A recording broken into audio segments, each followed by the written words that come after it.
अमित शाह के वो 3 बयान जो उत्तर प्रदेश चुनाव में भाजपा की हार की वजह बन सकते हैं।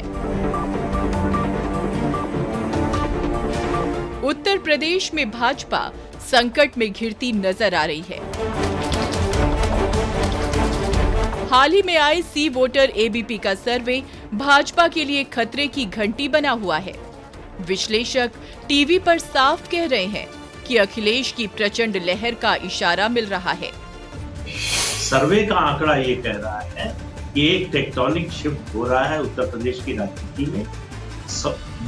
भारतीय जनता पार्टी सत्ता से बड़े पैमाने पर बाहर हो रही है और समाजवादी पार्टी पूरे गाजे बाजे के साथ सत्ता में वापस लौट। एकदम स्पष्ट रूप से इसमें कहीं कोई एम्बिग्विटी नहीं है, कोई भ्रम नहीं है, कोई शक शुबह की गुंजाइश नहीं है। ये सर्वे एक ही दिशा में जा रहा है, एक ही दिशा की ओर इशारा कर रहा है कि अखिलेश यादव 2022 में उत्तर प्रदेश के फिर से मुख्यमंत्री बने। अखिलेश के उभार और भाजपा की लोकप्रियता में तेज गिरावट की वजह अखिलेश का सौम्य व्यवहार और भाजपा नेताओं के बिगड़े बोल भी हैं। खास तौर पर अमित शाह के बयान तो उत्तर प्रदेश में भाजपा की लुटिया डुबाते नजर आ रहे हैं। आइए जानते हैं अमित शाह के वो 3 बयान जो आगामी चुनाव में भाजपा का बेड़ा गर्क करने के लिए काफी हैं। बयानों की इस कड़ी में नंबर 1 पर है बाहुबली वाला बयान। अमित शाह ने हाल ही में लखनऊ रैली में ऐसे हास्यास्पद बयान दिए जिसे सुनकर बड़े से बड़ा झूठा भी शर्मा जाए। इनमें सबसे अव्वल है बाहुबलियों को लेकर दिया गया बयान। हर जिले में दो तीन बाहुबली थे।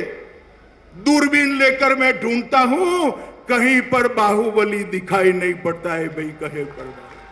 सुना आपने, अमित शाह को दूरबीन लेकर भी कोई बाहुबली नहीं दिख रहा था। लेकिन उनकी और योगी जी की किरकिरी तो तब हो गई जब लखीमपुर खीरी कांड से जुड़े मंत्री जी उनके बगल में दिखाई दिए। वही मंत्री जी जिनके खुद को बाहुबली साबित करने वाले वीडियो को ही लखीमपुर कांड की जड़ माना जाता है। पब्लिक ने उनकी इस दूरबीन पर बहुत तंज कसे।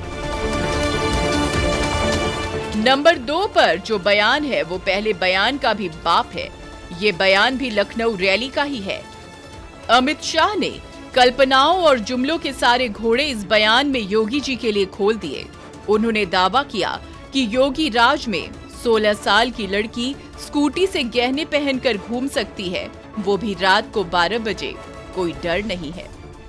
आज कोई भी त्योहार हो, छठ का हो, दीपावली का हो, 16 साल की बच्ची गहने लादकर स्कूटी पर रात को 12 बजे भी यूपी की सड़कों पर निकल सकती है, कोई डर का।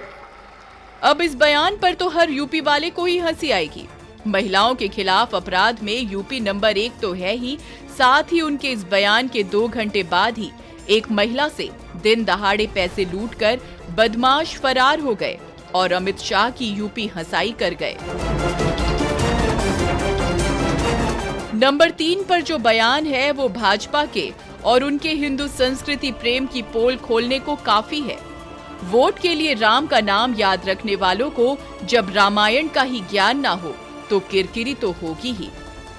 जोश जोश में बोल गए कि राम जी ने भरत को रावण के पास ज्ञान लेने के लिए भेजा था। अमित शाह जी, ये बात तो बच्चे को भी पता है कि रावण के पास राम जी ने भरत को नहीं लक्ष्मण जी को भेजा था।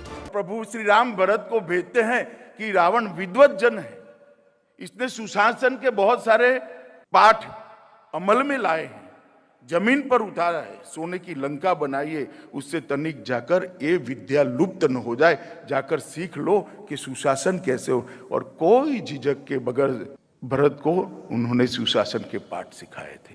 अब आप ही सोचिए, जब देश के गृह मंत्री इस तरह के बयान देंगे, भाजपा के कर्णधार ही बयानों से पार्टी की यूं लुटिया डुबाएंगे, तो आगामी चुनावों में भाजपा का क्या हश्र होगा।